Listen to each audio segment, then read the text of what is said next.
పల్లె గల్లీలో పూటపూటకి ఒకే ఒక శబ్దం. Tick tick tick. అదే రవి తన పానీపూరీ కారు సిద్ధం చేసుకుంటున్న శబ్దం. సూర్యోదయం అవుతోంది. కారు మీద చిన్న దీపం వెలుగుతోంది. ఆ చిన్న దీపమే రవి రోజుకి ఆశ, రోజుకి ధైర్యం. నీళ్లు కాస్త మరింత స్వచ్ఛంగా ఉండాలి. మసాలా మిరియాల ధనం హద్దు దాటకూడదు. ఆహారం అమ్మడం అంటే కేవలం డబ్బు కాదు, బాధ్యత కూడా. తన మాటలు తనకే వినిపించేలా, కాని మనసు మాత్రం చాలా స్పష్టంగా ఉంది. నేనా ఇంకా బ్రేక్ఫాస్ట్ చేయలేదు కదా. నీ బ్రేక్ఫాస్ట్ రెడీ అయిందిరా, కానీ ముందు నీ చిరునవ్వు కావాలి నాకు. అంటే నా నవ్వు మీ మసాలా కంటే బెటర్ అన్నమాట. నాకైతే అలా అనిపిస్తుంది. ఇలా చిన్న నవ్వుల్లో, చిన్న మాటల్లో రవి ఇంటి ఉదయం మొదలవుతుంది. ఏ పెద్ద ఇంటి ధనం లేదు, ఏ పెద్ద ఆశలు కూడా లేవు. కాని నిజాయితీ మాత్రం పెద్దదే. అదే రవి సంపద. రవి, ఈ రోజు కాస్త ఆలస్యమవుతుందేమో. మార్కెట్ నుంచి కూర తీసుకురావాలి. ఉంది, కావాలి అంటే త్వరలో తీసుకువస్తా. కానీ ముందుగా అమ్మాయికి స్కూల్ ఫీజు గురించి మాట్లాడాలి. అదే నా భయం రా రవి. ఇంట్లో ఆదాయం అంతే, అకస్మాత్గా ఫీజు పెంచేశారు. అది నా ఆందోళన. మన నిజాయితీ మనతో ఉంటే ఏ కష్టమూ ఎక్కువ కాలం ఉండదు. ఇలా రవి రోజు ఒక చిన్న మాటతో మొదలవుతుంది. నిజాయితీతో చేసిన పని ఎప్పుడూ వృధాగా పోదు. రవి తెలీదు ఇవాళే అతని జీవితం మారబోతోందని. ఒక చిన్న సంఘటన అతన్ని అన్నింటి ముందు నిలబెడుతుంది. రామచరణ్ బండి పెట్టాడు. పిల్లలు, మహిళలు వచ్చి తింటున్నారు. రోజూలాగే ఆయన నవ్వుతూ ఆప్యాయంగా పానీపూరీలు ఇస్తాడు. పేదరికమున్నా మనసులో కోపముండదు.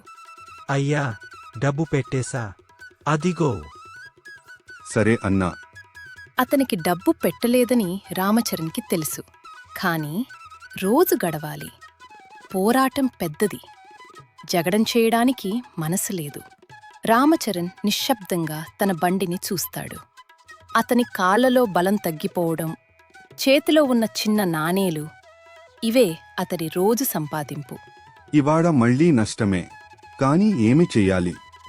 ఆ రాత్రి పేదరికం వాళ్ల గదిని చిన్నదిగా చేసిందేమో, కాని ప్రేమ వాళ్ల హృదయాలను పెద్దవిగా చేసింది.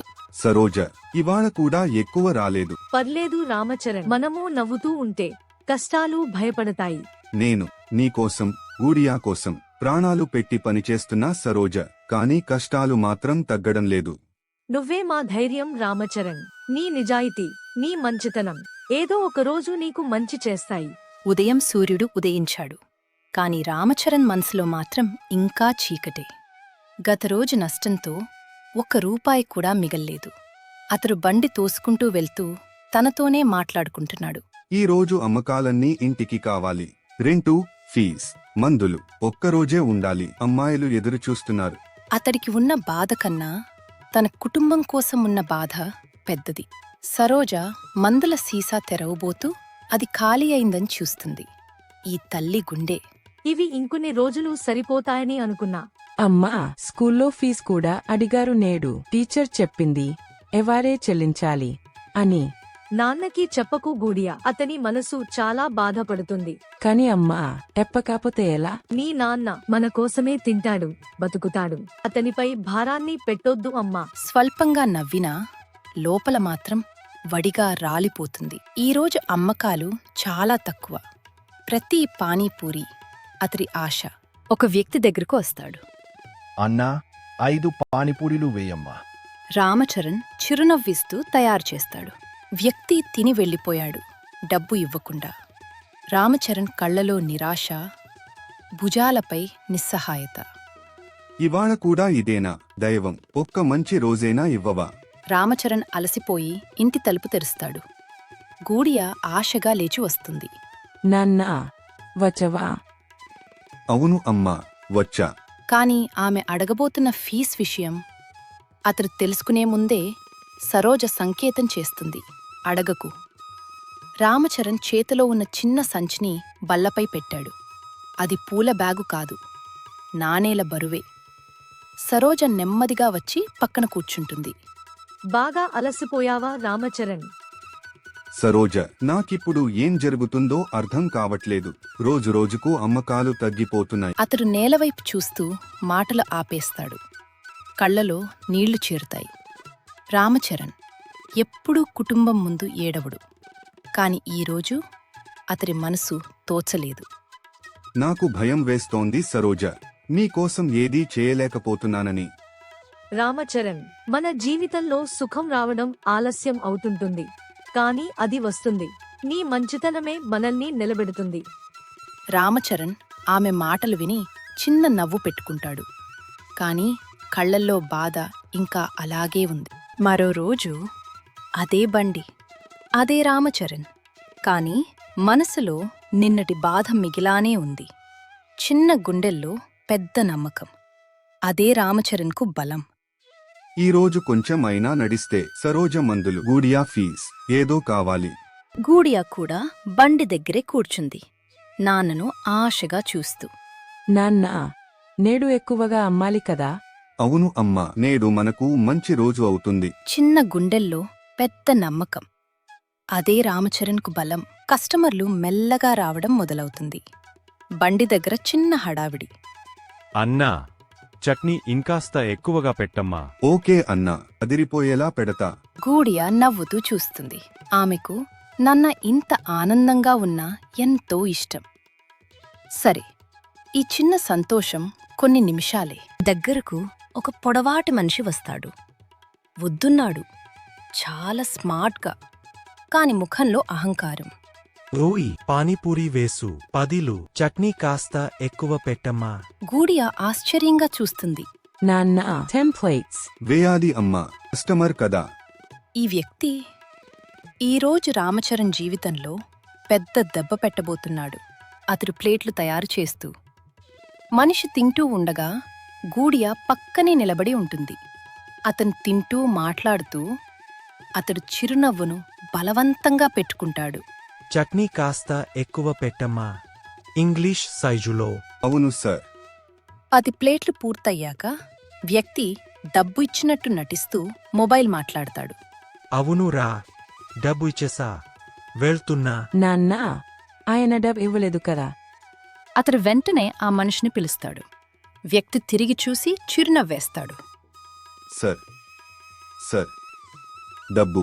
ఏ డబ్బు అబ్బా? 10 ప్లేట్ల పానీపూరి సార్. నేను ఇచ్చా, నీకు గుర్తు లేదేమో. గూడియా ఏడ్వబోతుంది. అబద్ధం. నాన్న, ఆయన అబద్ధం చెప్తున్నాడు. అతడు నవ్వుకుంటూ వెళ్ళిపోతాడు. ఇంకో కస్టమర్ దగ్గరకు వస్తుంది. ఇవ్వకపోవటమేంటి? ఇంత పెద్ద వ్యక్తి. రామచరణ్ ఏం చేయలేడు. కస్టమర్ల ముందే తల వంచుతాడు. ఎవరూ సహాయం చేయరు. అందరూ చూస్తారు, కాని ఎవ్వరూ మాట్లాడరు. ఈ ఒక్క సంఘటన 20 రోజుల నమ్మకాన్ని చెరిపేసింది. కస్టమర్లు తగ్గిపోయారు. రామచరణ్ ఆదాయం నూలుబొంతయింది. కాని ఎవ్వరూ సహాయం చేయరు. అందరూ చూస్తారు, కాని ఎవ్వరూ మాట్లాడరు.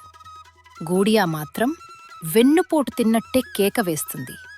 రామచరణ్ వెంటనే ఆమెను దగ్గరికి లాగేస్తాడు. రామచరణ్ ఆమెను చూసి చిన్న నవ్వు పెడతాడు. కాని ఆ నవ్వు చలిలో వణుకుతున్న మంటలాంటి దయనీయమైనది. గూడియా, మనమొక్కడే మాట్లాడటం మంచిది కాదు.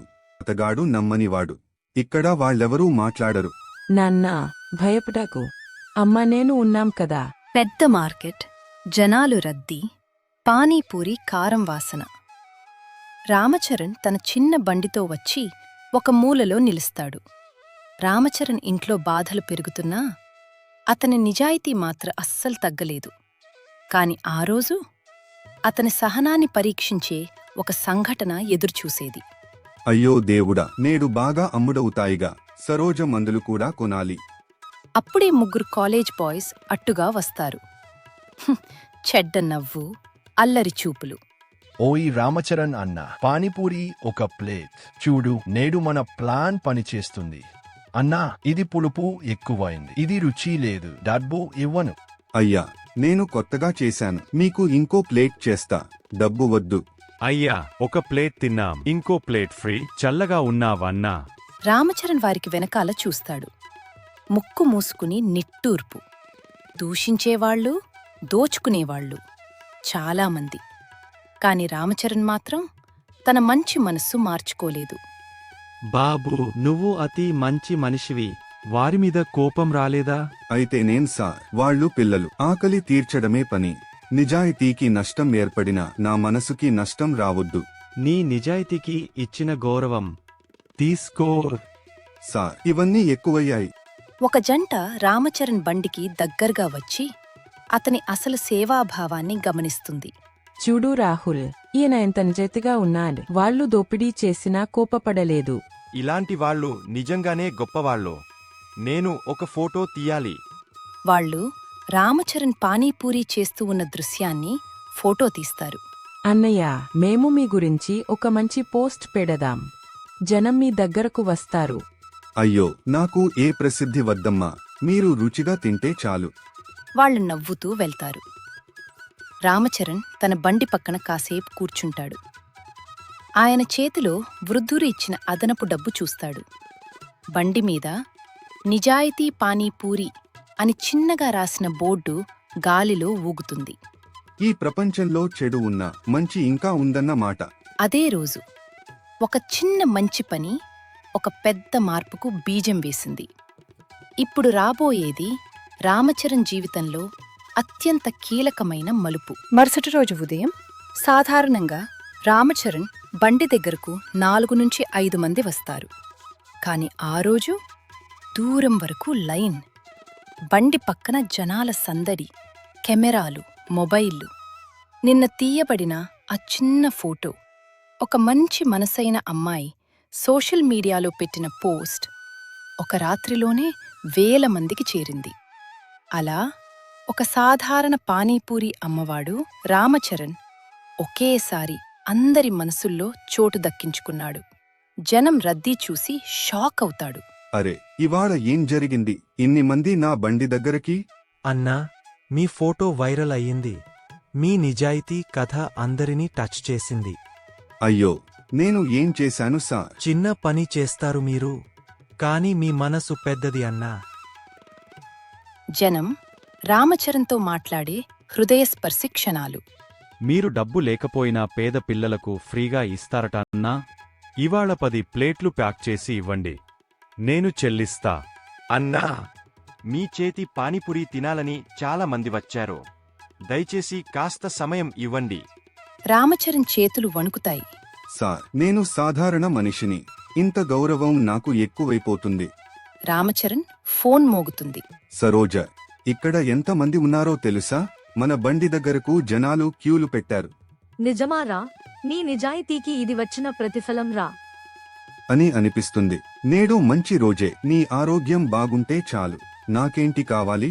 జాగ్రత్తగా అమ్ము, నీ ఆరోగ్యం కూడా చూసుకో. సరోజ. ఈ మాటలు విని సరోజ మౌనమవుతుంది. కన్నీళ్లు జారిపోతాయి. సూర్యుడు నెమ్మదిగా ఉదయిస్తున్నాడు. ఇల్లు ముందు తలుపు తెరిచి ఉంది. సరోజ ఇంటి బయట కూర్చుంది. ఈసారి ఆమె ముఖంలో బలహీనత లేదు. శరీరం కాస్త సన్నగా ఉన్నా ఆరోగ్యంగా కనిపిస్తుంది. రామచరణ్ బండి దగ్గర పానీపూరీ నీళ్లు సర్దుతున్నాడు. ఇవాళ అతడి ముఖంలో తొందర లేదు, టెన్షన్ లేదు. గూడియా పడగెత్తుకుంటూ వస్తుంది. చేతిలో స్కూల్ బ్యాగ్. రామచరణ్ గూడియాని ఎత్తుకుని గట్టిగా కౌగిలించుకుంటాడు. చిన్న కాని గాఢమైన క్షణం. నాన్నా, అమ్మ నడుస్తోంది చూసావా? నిన్నలా పడుకోలేదు. రామచరణ్, ఇవాళ మందు వేసుకున్నాక నాకు బాగా అనిపిస్తోంది. నిజమా సరోజ? నీ ముఖంలో మళ్ళీ ఈ నవ్వు చూసేందుకు నేను ఎంతకాలం ఎదురు చూశానో తెలుసా? నీ నిజాయితీ నాకు మందు కంటే ఎక్కువ పని చేసిందిరా. చూసా బంగారం, మన ఇంట్లో ఇప్పుడు దేవుడు నవ్వుతున్నాడు. ఈ పానీపూరి నా జీవితంలో మొదటిసారి. డబ్బు కోసం కాదు, సంతోషం కోసం. సరోజ, గూడియా నవ్వుతారు. డబ్బు పెద్దదేమీ కాదు, పేరు గౌరవం అంతకన్నా కాదు. ఆరోగ్యంగా ఉన్న భార్య, నవ్వుతూ ఉన్న కూతురు, సంతృప్తిగా ఉన్న మనసు, ఇవే నిజమైన సంపద. అదే చాలమ్మా, అదే మన పానీపూరి రుచి. రామచరణ్, మన దగ్గర ఏమీ లేకపోయినా మనసులో నిజాయితీ ఉంది కదా. నిజాయితీ పానీపూరి అమ్మవాడు. నిజాయితీ ఎప్పుడూ ఖాళీ చేతులతో పంపదు.